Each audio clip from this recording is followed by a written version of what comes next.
ओम तत्सत।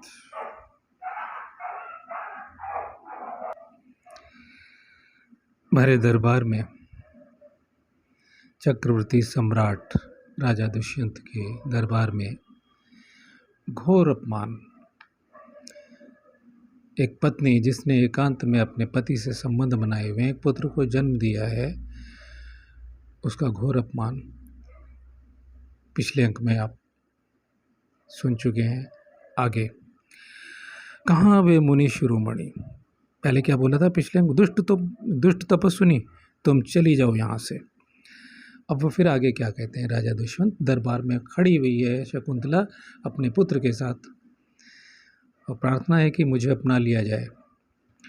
कहाँ वे मुनि शिरोमणि महर्षि विश्वामित्र, कहाँ अप्सराओं में श्रेष्ठ मेनका, और कहाँ तुम जैसी तापसी वेश धारण करने वाली दीनहीन नारी। तुम्हारे इस पुत्र का शरीर बहुत बड़ा है, बाल्यावस्था में ही यह अत्यंत बलवान जान पड़ता है। इतने थोड़े समय में यह साख के खंभे जैसा लंबा कैसे हो गया। अब देखिए कैसी कैसी जली कटी बातें कह रहे हैं। तुम्हारी जाति नीच है, तुम उल्टा जैसी बातें करती हो।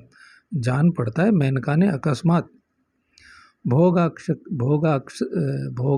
आसक्ति के वशीभूत होकर तुम्हें जन्म दिया है। यानी दो प्रकार की संतानों का जन्म होता है। एक वो जब इस पवित्र भावना से पत्नी और पति मिलते हैं कि हमें संतान चाहिए, कामेच्छा, काम की इच्छा, काम वासना तब कामेच्छा हो जाती है। वासना का अंश न्यून होता है उस समय जो संतान, क्योंकि भाव क्या है कि हम मिल रहे हैं, काम के बिना तो नहीं मिलेंगे, लेकिन जो संतान होती है वो दिव्य होती है, दिव्य गुणों से युक्त होती है। और जब वासना के वशीभूत यानी भोग आसक्ति के वशीभूत, अब फिर बोल रहे हैं, जान पड़ता है मेनका ने अकस्मात अचानक भोग आसक्ति के वशीभूत होकर तुम्हें जन्म दिया है। तुम जो कुछ कहती हो वह सब मेरी आंखों के सामने नहीं हुआ। तापसी यानी तपस्या करने वाली को कहते हैं तापसी। मैं तुम्हें नहीं पहचानता, तुम्हारी जहाँ इच्छा वहाँ चली जाओ। शकुंतला ने कहा, राजन आप दूसरों के सरसों के बराबर दोषों को तो देखते रहते हैं, किंतु अपनी बेल के समान बड़े बड़े दोषों को देखकर भी नहीं देखते। मेनका देवताओं में रहती है और देवता मेनका के पीछे चलते हैं, उनका आदर करते हैं। उसी मेनका से मेरा जन्म हुआ है। अतः महाराज दुष्यंत, आपके जन्म और कुल से मेरा जन्म और कुल बढ़कर है। राजेंद्र, देखिए अब मजबूर कर दिया राजा दुष्यंत ने। वो कभी अपनी, अगर राजा उसे अपना लेते तो हमारे दर्शकों हमें ये पता नहीं चलता कि मेनका की जो पुत्री है शकुंतला, जो इस पृथ्वी पर जन्मी हुई है, उसके गुण क्या क्या है, उसकी शक्ति क्या है। ये यहीं वर्णन है और कहीं वर्णन नहीं मिलता, क्योंकि ये सीधा है। एक दिव्य दृष्टि से, एक दृष्टि से जो घटना घट रही है वो कैमरे में कैद है। कहाँ, ये जो दिव्य दृष्टि का कैमरा है उसमें घटना रिकॉर्ड है, वो यहाँ बोली जा रही है। सब वैसे का वैसा, आपको लग रहा होगा कि एक चलचित्र है, एक फिल्म है। तो वो कहती है, देखो नरेश्वर, मेरे प्रभाव को देख लो। मैं इंद्र, कुबेर, यम और वरुण सभी के लोकों में निरंतर आने जाने की शक्ति रखती हूँ। यानी आप तो पृथ्वी से ऊपर नहीं जा सकते, लेकिन मैं जाने की शक्ति रखती हूँ। अनग लोक में एक कहावत प्रसिद्ध है और वह सत्य भी है, जिसे मैं दृष्टांत के तौर पर आपसे कहूँगी। द्वेष के कारण नहीं, अतः उसे सुनकर क्षमा कीजिएगा। कुरूप मनुष्य जब तक आईने में अपना मुंह नहीं देख लेता, तब तक वह अपने को दूसरे से अधिक रूपवान समझता है। देखिए कितनी एक बात कही है। किंतु जब कभी आईने में वह अपने विकृत मुख का दर्शन कर लेता है, तब अपने और दूसरों में क्या अंतर है वह उसकी समझ में आ जाता है। जो अत्यंत रूपवान है वह किसी दूसरे का अपमान नहीं करता, बाप रे। परंतु जो रूपवान न होकर भी अपने रूप की प्रशंसा में अधिक बातें बनाता है, वह मुख से खोटे वचन कहता है और दूसरों को पीड़ित करता है। मूर्ख मनुष्य परस्पर वार्तालाप करने वाले दूसरे लोगों की भली बुरी बातें सुनकर उनमें से बुरी बातों को ही ग्रहण कर लेता है। ठीक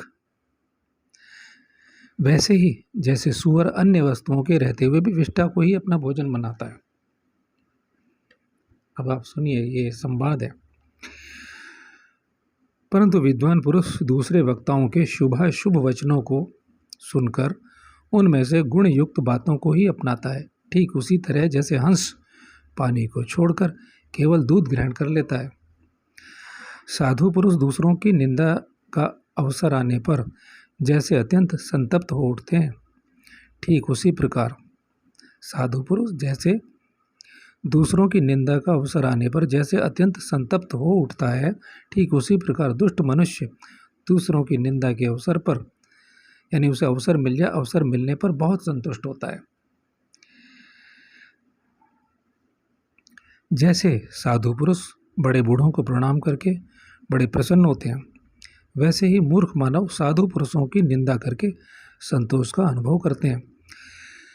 साधु पुरुष दूसरे के दोष न देखते हुए सुख से जीवन बिताते हैं, किंतु मूर्ख मनुष्य सदा दूसरों के दोष ही देखा करते हैं, जिन दोषों के कारण दुष्ट आत्मा मनुष्य साधु पुरुषों द्वारा निंदा के योग्य समझे जाते हैं।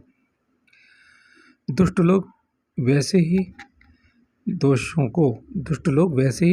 को साधु पुरुषों पर आरोप करके उनकी निंदा करते हैं। संसार में इससे बढ़कर हंसी की दूसरी कोई बात नहीं हो सकती कि जो दुर्जन है वे स्वयं ही सज्जन पुरुषों को दुर्जन कहते हैं।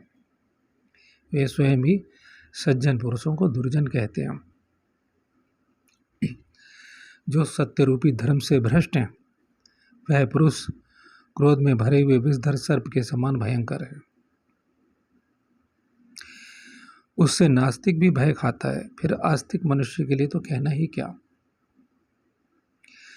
जो स्वयं ही अपने तुल्य पुत्र को उत्पन्न करके उसका सम्मान नहीं करता, उसकी संपत्ति को देवता नष्ट कर देते हैं और वह उत्तम लोकों में नहीं जाता।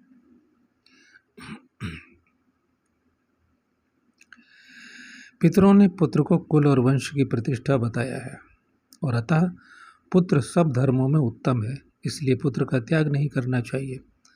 अपनी पत्नी से उत्पन्न एक और अन्य स्त्रियों से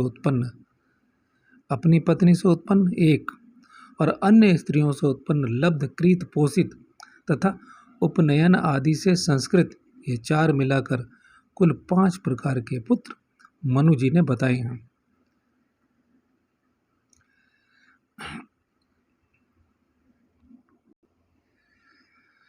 श्रोताओं ध्यान दें, 5 प्रकार के पुत्रों का वर्णन किया गया है। एक वो जो अपनी पत्नी से उत्पन्न करता है,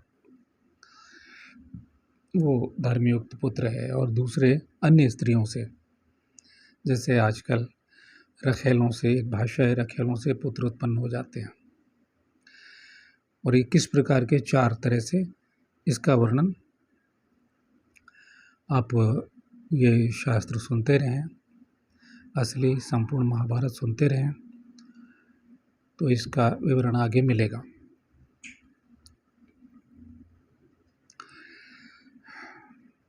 ये सभी पुत्र मनुष्य को धर्म और कीर्ति की प्राप्ति कराने वाले तथा मन की प्रसन्नता को बढ़ाने वाले होते हैं। पुत्र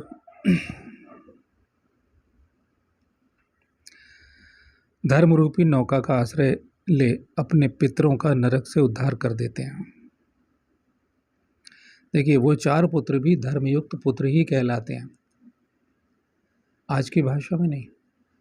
तो ये विवरण आगे दिया जाएगा, अगले अंकों में आएगा। अतः नरपश्रेष्ठ आप अपने पुत्र का परित्याग ना करें।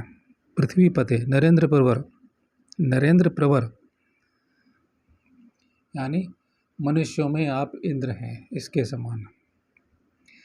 अपने आत्मा सत्य और धर्म का पालन करते हुए अपने सिर पर कपट का बोझ न उठाएं। 100 कुएं खोदने की अपेक्षा एक बावड़ी बनवाना उत्तम है। 100 बावड़ियों की अपेक्षा एक यज्ञ कर लेना उत्तम है।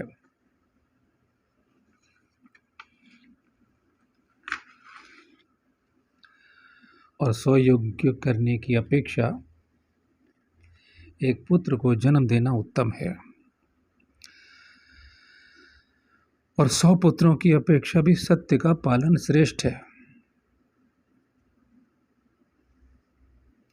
1000 अश्वमेध यज्ञ एक और तथा सत्य भाषण का पुण्य दूसरी ओर यदि तराजू पर रखा जाए तो 1000 अश्वमेध यज्ञों की अपेक्षा सत्य का पलड़ा ही भारी होता है। राजन, संपूर्ण वेदों का अध्ययन, समस्त तीर्थों का स्नान भी सत्य वचन की समानता कर सकेगा या नहीं, इसमें संदेह ही है, क्योंकि सत्य उनसे भी श्रेष्ठ है। सत्य के समान कोई धर्म नहीं है, सत्य से उत्तम कुछ भी नहीं है, और झूठ से बढ़कर तीव्रतर पाप इस जगत में दूसरा कोई नहीं है।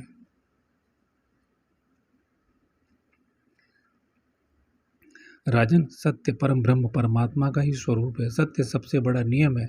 अतः महाराज, आप अपनी सत्य प्रतिज्ञा को न छोड़िए। सत्य आपका जीवन संगी हो। यदि आपकी झूठ में ही आसक्ति है और मेरी बात पर श्रद्धा नहीं करते तो मैं स्वयं ही चली जाती हूँ। आप जैसे के साथ रहना मुझे उचित नहीं है। आज भी पत्नी इस प्रकार की बात कर सकती है, लेकिन वो पता नहीं इससे ज़्यादा कर सकती है। लेकिन कितनी बड़ी बात है कि एक विवश मजबूर कि राजा उसका रूप यौवन ले चुके, उससे संतान उत्पन्न कर चुके, और अब उसे अपनी सफाई देनी पड़ रही है, और वो भी भरे दरबार जहाँ राजाओं की सभा है। क्या कहती हैं कि आप जैसे के साथ रहना ही मुझे उचित नहीं है। यानी आप जैसा झूठा व्यक्ति, उस समय कुछ और था, आज कुछ और है, तो नहीं, मैं स्वयं ही चली जाती हूँ। यह मेरा पुत्र है या नहीं, ऐसा संदेह होने पर बुद्धि ही इसका निर्णय करने वाली अथवा इस रहस्य पर प्रकाश डालने वाली है। चाल ढाल, स्वर, स्मरण शक्ति, उत्साह, शील, स्वभाव, विज्ञान, पराक्रम, साहस, प्रकृति भाव, आवर्त यानी भंवर, तथा रोमावली यानी शरीर पर जो बाल हैं, जिसकी ये सब वस्तुएं जिससे सर्वथा मिलती जुलती हों, वह उसी का पुत्र है, इसमें संशय नहीं है। देखिए श्रोता हुआ, आजकल तो DNA जांचे, लेकिन फिर भी गांव देह में अक्सर शक्ल देख करके जान जाते हैं हम, ये उसका पुत्र होगा। एकदम हम शक्ल, जिसको हम बोलते हैं प्रतिलिपि। राजन, आपके शरीर से पूर्ण समानता लेकर यह बिंब की भांति प्रकट हुआ है। जैसे शीशे में बिंब, प्रतिबिंब दिखता है, तो उसे कहते हैं बिंब।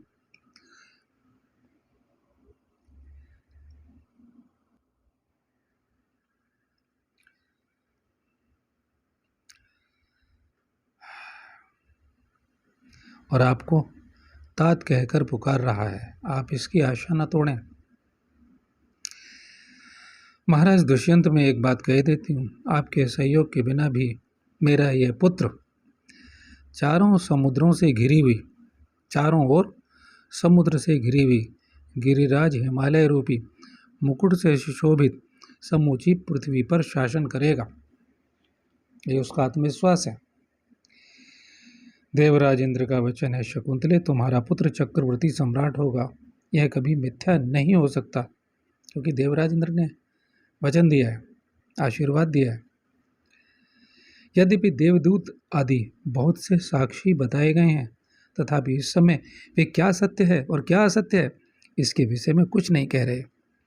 अतः साक्षी के अभाव में, यानी गवाह साक्षी के अभाव में, यह भाग्यहीन शकुंतला जैसे आई थी वैसे ही लौट जाएगी। लौट जाती हूँ मैं, ये बोल रही हूँ। वैशंपायन जी कहते हैं, यानी वो भारी कदमों से दुखी, इतना बोलकर कि वैसे ही लौट जाएगी, अब आगे क्या होता है देखिए।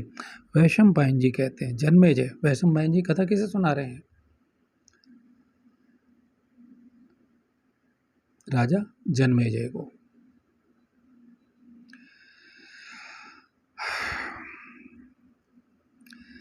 वैशंपायन जी कहते हैं, जन्मेजय, राजा दुष्यंत से इतनी बातें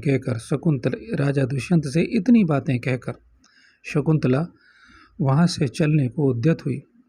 इतने में ही ऋत्विज वो जो यज्ञ में आहुति डालते हैं, पुरोहित और आचार्य और मंत्रियों से घिरे हुए दुष्यंत को संबोधित करते हुए आकाशवाणी हुई।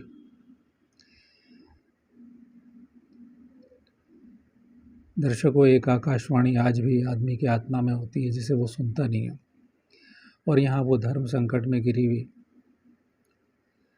वो युग दूसरा है। आकाशवाणी, वो देवता जिन्होंने वचन दिया है, वो आकाशवाणी करते हैं। किसको? दुष्यंत को संबोधित करते हुए। दुष्यंत माता तो केवल भांति यानी धौंकनी के समान है। पुत्र पिता का ही होता है। पुत्र पिता का ही होता है। क्यों? जिसके द्वारा उत्पन्न होता है वह उसी का स्वरूप है। इस न्याय से ही पिता ही पुत्र रूप में उत्पन्न होता है। अतः दुष्यंत, तुम पुत्र का पालन करो, शकुंतला का अनादर मत करो। अतः दुष्यंत, तुम पुत्र का पालन करो, शकुंतला का अनादर मत करो। पौरव, पुत्र साक्षात अपना ही शरीर है। वह पिता के संपूर्ण अंगों से उत्पन्न होता है। वास्तव में वह पुत्र नाम से प्रसिद्ध अपना ही आत्मा है। ऐसा ही यह तुम्हारा पुत्र भी है। अपने द्वारा ही गर्भ में स्थापित किए हुए आत्मस्वरूप इस पुत्र की तुम रक्षा करो। शकुंतला तुम्हारे प्रति अनन्य अनुराग रखने वाली तुम्हारी धर्मपत्नी है। इसे इसी दृष्टि से देखो, इसका अनादर मत करो। दुष्यंत, स्त्रियां अनुपम पवित्र वस्तु हैं। यह धर्मतः स्वीकार किया गया है। प्रत्येक मास में इनके जो रजस्राव होता है, यानी जिसको हम मासिक धर्म कहते हैं, प्रत्येक मास में इनको जो रजस्राव होता है वह इनके सारे दोषों को दूर कर देता है। नरदेव, वीर्य का आधान करने वाला पिता ही पुत्र बनता है और वह यमलोक से अपने पितृगण का उद्धार करता है।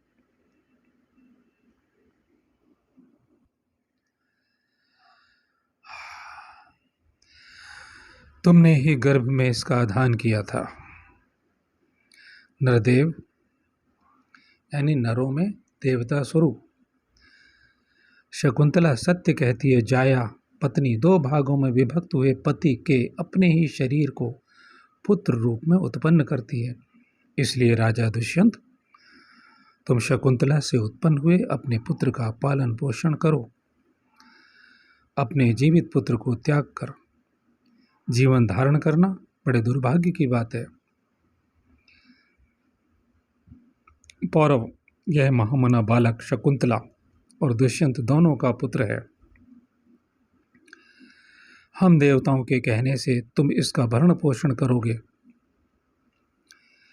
हम देवताओं के कहने से तुम इसका भरण पोषण करोगे, इसलिए तुम्हारा यह पुत्र भरत के नाम से विख्यात होगा। प्रिय दर्शकों, ये हमारा इस भरत के नाम से ही हमारे देश का भारत है। और बड़े आश्चर्य की बात है, उन्हें भी राष्ट्रपिता नहीं कहा जाता। फिर ये आप समझिए, सोचिए, दिमाग लगाइए, फिर ये राष्ट्रपिता कहाँ से आए? असल में राष्ट्रपिता तो सम्राट भरत को होना चाहिए। खैर नहीं, क्योंकि हमारे सबके पूर्वज हैं, वो इस देश के पूर्वज हैं।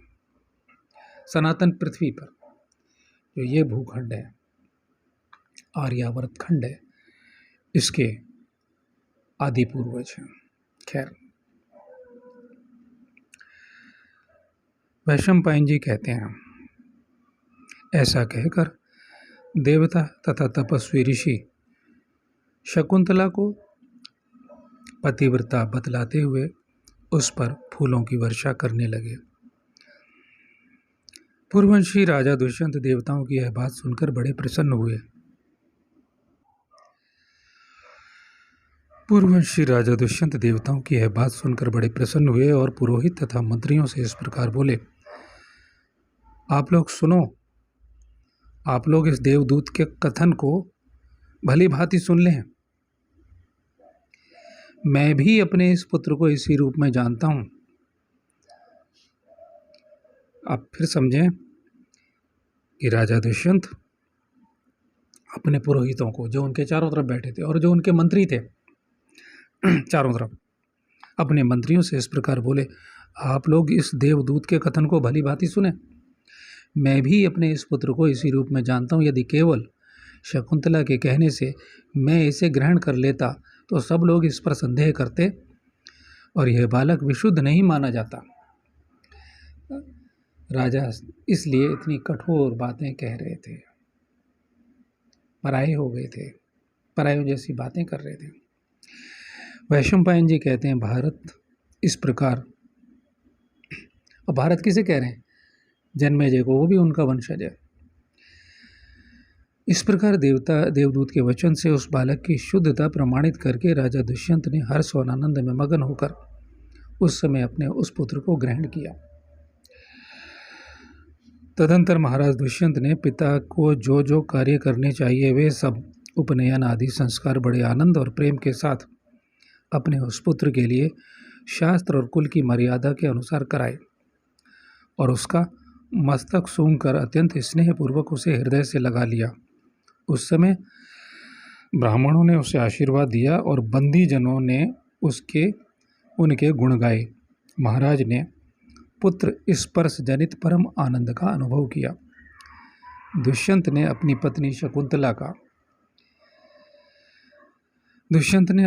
शकुंतला का भी धर्म पूर्वक आदर सत्कार किया और उसे समझाते हुए कहा, देवी, मैंने तुम्हारे साथ जो विवाह संबंध स्थापित किया था उसे साधारण जनता नहीं जानती थी, अतः तुम्हारी शुद्धि के लिए ही मैंने यह उपाय सोचा था। देवी, तुम निस्संदेह पतिव्रता हो। ब्राह्मण, क्षत्रिय, वैश्य और शूद्र ये सब पृथक पृथक तुम्हारा पूजन समादर करेंगे।